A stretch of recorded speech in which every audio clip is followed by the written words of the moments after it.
دوست، چچا، ماموں، ہاں خالہ، پھوپھی، سارے افراد سب اس کی زیارت کو آئیں گے۔ کیا استقبال ہوتا ہے عزیزو مرنے والے کا! ایک دولہا کا وہ استقبال نہیں ہوتا جو ایک چاہنے والے کا استقبال ہونے والا ہے۔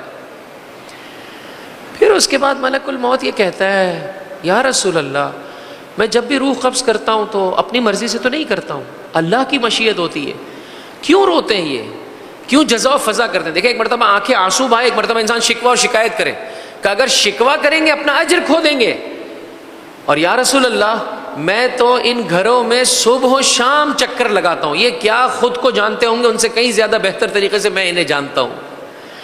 اور پھر فرمایا یا رسول اللہ میں ان میں سے ہر گھر میں 5 مرتبہ چکر لگاتا ہوں، 5 مرتبہ چکر لگاتا ہوں۔ اے اول وقت نماز پڑھنے والے! الموت کا بیان ختم ہوا، حضرت نے اس موقع پر فرمایا ختمی مرتبہ احمد مجتبیٰ محمد مصطفیٰ صلی اللہ علیہ وآلہ وسلم، محمد و آل محمد وعجل فرجہم۔ فرمایا یہ 5 وقت کون سے ہیں کہ جس میں ملک الموت ہر گھر کا چکر لگاتا ہے، بن بلایا مہمان ہے۔ عزیزوں آئیے اس کے لیے اپنے آپ کو آمادہ کریں۔ فرمایا یہ نماز کے 5 اوقات ہیں۔ جو شخص بھی جب ملک الموت اس کے گھر پر آ رہا ہے نماز کا اہتمام کرتا ہے، نماز کی رعایت کرتا ہے، وہ تحفہ جو اللہ کی جانب سے ملک الموت اسے عطا کرے گا وہ یہ ہے کہ جب اس کا حقیقی وقت موت آئے گا تو یہ ملک الموت خود اسے تلقین پڑھوائے گا، کہے گا کہہ اشہد ان لا الہ الا اللہ، کہہ اشہد ان محمد رسول اللہ، کہہ اشہد ان علی ولی اللہ۔ ایک بلند آواز سے درود پڑھ دے محمد اللہم صلی علی محمد۔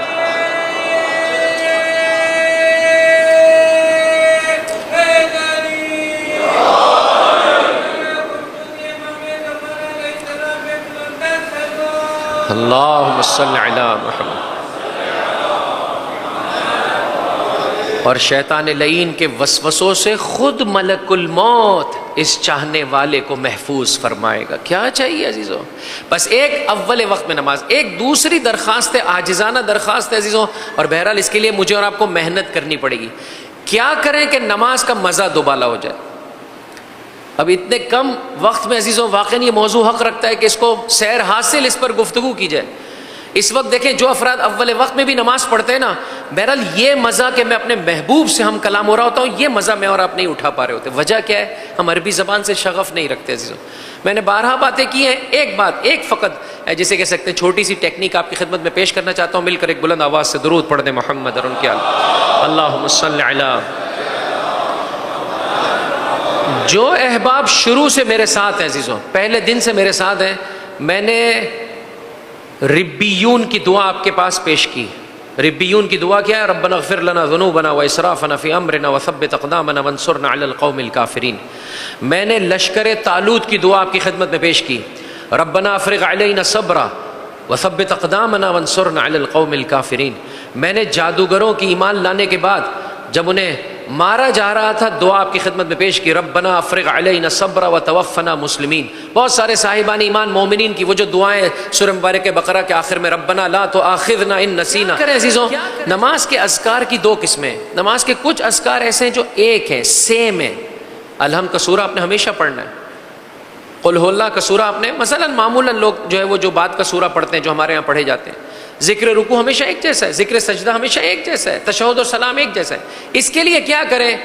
اگر آپ کے لیے ممکن ہو مسجد کے پیش امام سے کہیں ہر مہینے نماز کے جو مستقل اذکار ہیں ان کے بارے میں پیش نماز کے ذریعے سے ممبر پر آنے والے جو ہے وہ کیا ہے علماء کرام اور ذاکرین اور خطباء کے ذریعے سے آپ بار بار جو ہے وہ کیا ہے اپنے آپ کو اپڈیٹ کریں۔ جتنا الحمد کا سورہ آپ کو بہتر سمجھ میں آئے گا اتنا اپنے محبوب سے آپ اچھے طریقے سے ہم کلام ہو پائیں گے۔ اور بعض جگہ کیا ہے آپ چینج کر سکتے ہیں، اس میں سے ایک سورہ ہے اور اس میں سے دعائے قنوت ہے۔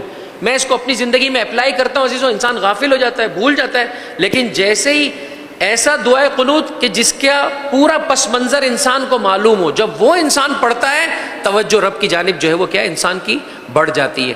تو کیا یہ اچھا ہو کہ جو مستقل اذکار ہیں اس کی نسبت سے بھی اپنے آپ کو اپڈیٹ کرے، اور وہ اذکار یا وہ جیسے میں نے آپ کی خدمت میں عرض کیا 2 چیزیں ہمارے لیے آپشنل ہیں، ضروری نہیں ہمیشہ ہم سورہ اخلاص پڑھیں۔ آپ اس ہفتے سورہ اخلاص پڑھیں، اس کے بعد والے ہفتے میں سورہ کوثر پڑھیں، پھر سورہ انا انزلنا پڑھیں، پیش نماز سے کہیں کہ تھوڑا سا اس سورہ کو ہمارے لیے بیان کر دے۔ جتنا میں اور آپ عزیزو نماز کو سمجھتے چلے جائیں گے، انسان کا نماز کی نسبت سے مزہ دوبالا ہو جائے گا. اور پھر آپ کی خدمت میں عاجزی سے ہاتھ جوڑ کر عرض کر رہا ہوں، ایک مرتبہ انسان کو رب سے ہم کلام ہونے کا مزہ آ جائے، ایک مرتبہ دنیا و ما فیہا کا ہر مزہ پھیکا پڑ جاتا ہے. فیملی لائف سے متعلقہ آخری چند پیغامات، مسلسل پچھلے 2 دنوں سے پیغام دے رہا ہوں. چاہتے ہیں گھروں میں ناچاکیاں ختم ہو جائیں، گھر کے ہر فرد کو اللہ کی وحدانیت کا اقرار اپنی زبان.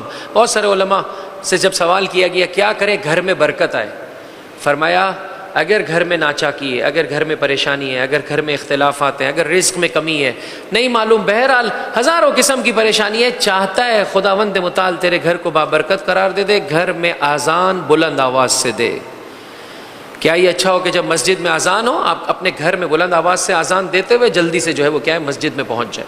یا اگر وہ احباب کے جو مسجد نہیں جا رہے، گھر میں بلند آواز سے اذان دی جائے، یہ گھر کو شیطان کے وسوسوں سے نجات عطا کرتا ہے.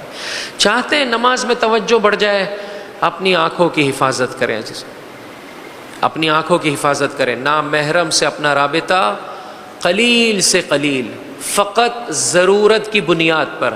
اور کل میں نے آپ کی خدمت میں عرض کیا شیطان لعین سب سے بڑا حربہ، ہاتھ جوڑ کر عرض کرتا ہوں ربط مصائب سے پہلے عزیزوں، شہزادہ قاسم کا ماتم کرنے کے لیے میں اور آپ جمع ہوئے ہیں. حسن کے لال اور اس عظیم نشانی کا ماتم کرنے کے لیے جمع ہوئے ہیں عزیزوں. اپنے بچوں کو اس پرآشوب زمانے میں بچا لیں. مجھے نہیں معلوم جو آپ دیکھتے ہیں وہ حلال ہے یا حلال نہیں ہے، میرا یہ عقیدہ ہے وہ سب کا سب حرام ہے جو ہمارا معاشرہ اس وقت دیکھ رہا ہے. یہ جتنی فلمیں ہیں، یہ جتنے فیملی ڈراماز ہیں، سب کے سب حرام ہیں. میں آپ کی خدمت میں بعد میں اس کو ڈسکشن کرنے کے لیے آمادہ ہوں عزیز. سب کے سب حرام ہیں، سوائے بےہودگی کے، سوائے ضلالت کے، سوائے گمراہی کے. ساس کو یہ سکھایا جاتا ہے کس طرح سے بہو کو ٹینشن دینا ہے، بہو کو یہ سکھایا جاتا ہے کس طرح سے ساس کو پریشان کرنا ہے، نند با سارے رشتے عزیزو برباد کر دیا اس ٹیلی ویژن نے. اے مشرق میں زندگی بسر کرنے والے، کتنے متبرک رشتے تھے، اسے اس لعین ٹیلی ویژن نے برباد کر دیا. پھر بھی ہم اپنے گھروں میں کھولے ہوئے ہیں، پھر بھی ان پٹیروں پر جو کچھ بھی جو ہے وہ جو بھیجے ہم دیکھتے ہیں. ہر قسم کے گروپ میں ہم موجود ہیں، جو بھی ارسال کرے ہم اسے ضرور بضرور آن کرتے ہیں عزیزو. اللہ نے، رسول آل رسول نے اس خاطر یہ آنکھیں دی ہے. جب آیت اللہ العظمیٰ بہجت سے پوچھا گیا کیا کرے نماز میں توجہ برقرار ہو، تو پورے دن میں خدا کو فراموش نہ کر، نماز میں خدا تجھے فراموش نہیں ہوگا. میرے اور آپ کے ساتھ مسئلہ یہ ہو گیا عزیزوں، یہ آنکھیں بیمار ہیں، یہ کان بیمار ہیں، یہ دل و دماغ بیمار ہو چکے ہیں، نماز میں کیسے میری توجہ ہوگی؟